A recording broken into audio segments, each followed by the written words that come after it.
Mesdames, Messieurs, bonjour, bienvenue au journal. Voici les titres de l'actualité. Les centres de santé pourront bénéficier bientôt du coton hydrophile chirurgical fabriqué au Burkina grâce à une entreprise qui a décidé de transformer sur place l'or blanc produit dans nos contrées. Le ministre du Commerce a visité hier cette entreprise.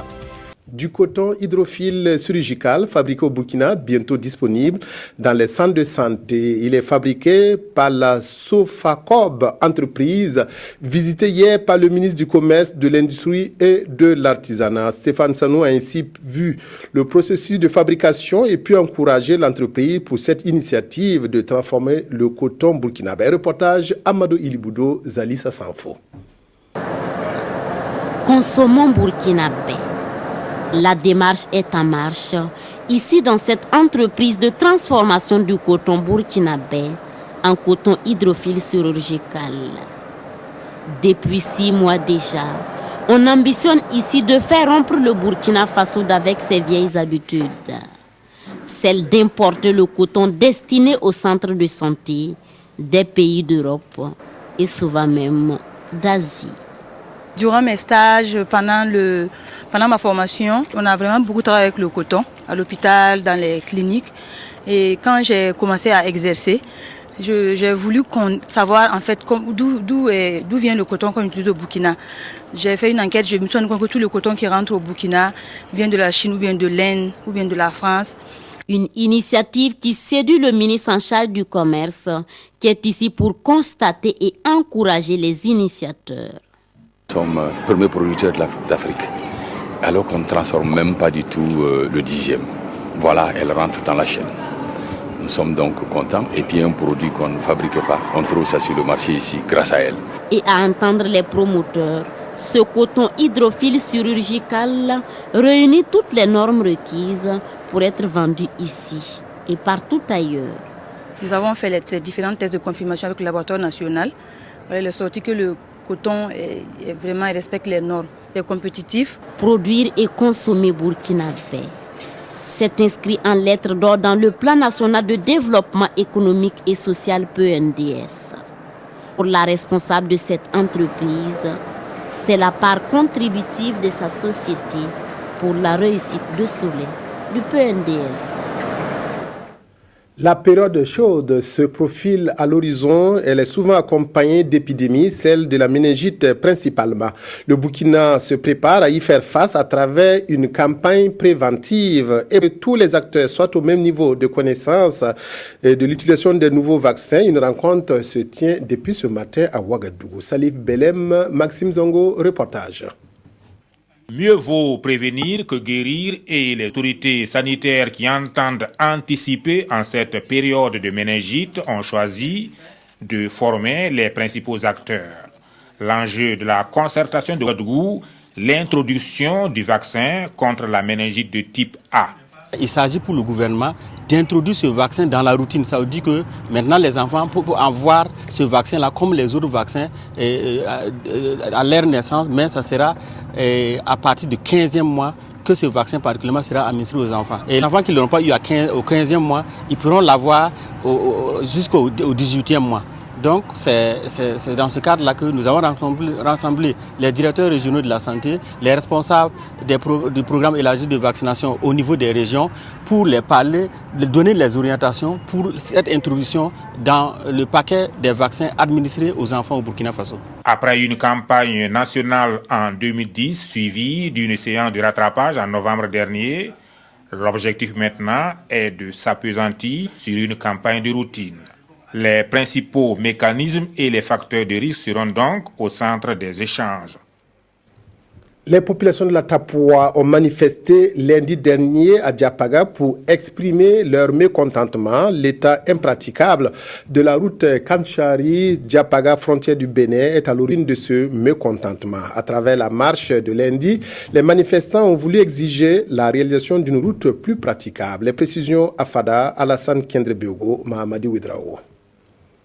Diapaga, le chef-lieu de la province de la Tapoua, a l'allure d'une ville morte en cette journée du lundi 6 février 2017. Pour cause, Des fonctionnaires, tout comme des acteurs du secteur informel de cette province, ont abandonné leurs services pour une marche d'interpellation. Ils réclament la réhabilitation de la route nationale numéro 4 dans son tronçon Koupela-Fadangourma, frontière du Niger, et le bitumage de la route Kanchari-Diapaga, frontière du Bénin. L'état des routes de la Tapoa est très défectueux. C'est fortement dégradé, il n'y a pas d'entretien. L'économie, la santé, voilà, tout en pâtit. Malgré la promesse du gouvernement pour le démarrage des travaux d'aménagement de ces routes, les manifestants disent être impatients. Moi, je parle en tant que victime de cette route. Je suis assis avec un pied fracassé à 3 endroits. Mais il y a des victimes ici qui ne peuvent pas venir parler aujourd'hui. Je pense à nos femmes qui ont été évacuées, que dont l'ambulance n'a pas pu sauver à temps. On a entendu des promesses que des gens allaient venir sur le goudron ici. Ils ne sont pas venus. Même la sortie dernièrement du ministre des Infrastructures, ça ne nous convainc pas. Pour nous, c'est une manière un peu de divertir la population. Tant qu'il n'y a pas une action, et si d'ici la campagne hivernale commence, c'est la population totale qui sera vraiment dans une situation très dangereuse. Voilà, parce que les évacuations sanitaires, les transporteurs, les commerçants ne pourront pas vraiment faire les activités comme cela se convient. Le haut commissaire de la province de la Tapoa, qui a reçu les marcheurs du jour, promet de transmettre leurs doléances à qui de droit. L'agro-business, encouragé il y a quelques années de cela par l'État, a permis à des opérateurs économiques, hommes d'affaires et hauts fonctionnaires de l'État de se lancer dans l'agriculture. Des dizaines d'hectares ont été rachetés souvent à vil prix à des propriétaires terriens, des terrains acquis mais inexploités, comme a pu le constater notre équipe de reportage. Adama Ouedraogo, Drissa Traoré, Amadou Lougué, Aboubou Lasso. 52 hectares ici, inexploités. 13 hectares là, ou encore 45 hectares. 3 domaines différents vendus par 3 familles distinctes à des entrepreneurs agricoles. Dans le village de Kwakwale, la vente des terres cultivables aux riches a gagné toutes les familles. C'est mon grand frère qui a vendu ce terrain. L'acheteur ne l'exploite pas et nous aussi, nous ne pouvons plus le récupérer. C'est mon petit frère qui a vendu ce terrain. Le nouvel acquéreur ne nous donne même pas le droit de venir prélever du bois là, ni de louer une portion pour cultiver. Au départ, toute la famille était consentante. Nous avons vendu l'hectare à 40 000 francs CFA. Les 45 hectares n'ont pas dépassé tellement 1,5 million de francs CFA. Mais aujourd'hui, l'hectare se vend à 300 000 francs CFA. Bienvenue à Bama, à une trentaine de kilomètres de Bobo-Dioulasso. Bama est réputé pour ses plaines rizicoles, mais la commune n'est pas à l'abri de la spéculation foncière. Toujours, on sensibilise, mais il suffit d'interdire un peu la vente et vous affrontez un problème vraiment un peu j'allais dire un peu difficile. Parce que je m'attends, je veux le vendre et le maire s'oppose. Le maire n'a pas de terre. Sur quoi les acheteurs font-ils leurs arguments pour parvenir à leur fin et se faire concéder des dizaines d'hectares acquis le plus souvent à moindre coût? La notoriété des personnages et les promesses faites aux paysans semblent prendre le dessus dans ce business des terres. Il avait promis d'arranger notre route parce que c'est quelqu'un qui a les moyens. Il nous avait même promis une mosquée, mais il n'a rien fait. C'était Richard. Il a dit qu'une fois le terrain obtenu, il dotera le village d'un forage et bien d'autres choses. Finalement, c'est dans son propre champ qu'il a réalisé le forage. Dans la forme, la politique d'agro-business préconisée par l'État n'est pas mauvaise. Mais dans la pratique, elle est en partie responsable de la spéculation foncière à laquelle nous assistons présentement dans les zones rurales. Vous savez, c'est un couteau à double tranchant. Le rôle de l'État aussi, c'est d'assurer la sécurité alimentaire de la population. C'est vrai, les petits producteurs contribuent beaucoup à cette sécurité alimentaire. Mais il faudrait qu'on tente d'aller au-delà. C'est pour ça qu'on a trouvé d'autres types de producteurs. Ce sont les entrepreneurs agricoles. Ce n'est pas les producteurs de dimanche qui vont faire l'avancée de l'agriculture. C'est les vrais agriculteurs. Ce n'est pas chaque dimanche tu viens vous regarder ton exploitation et tu retournes à Bobo ou bien à Ouaga qu'on va changer l'agriculture. Il faut vraiment des vrais acteurs. C'est comme ça que je vois la chose. Et il faut accompagner les vrais acteurs et non pas les producteurs de dimanche. Dans certains villages, comme ici à Guéna dans le Kénédougou, les populations locales tirent la sonnette d'alarme par rapport à la vente sauvage des terres.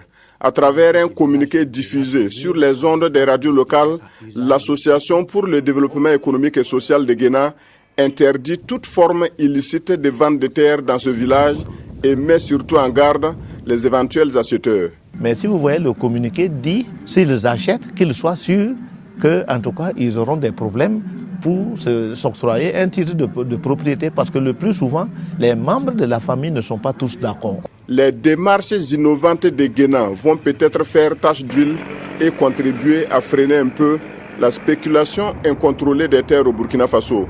Si l'on y prend garde, c'est une véritable bombe à retardement qui pourra un jour exploser et nul ne peut prédire ses conséquences.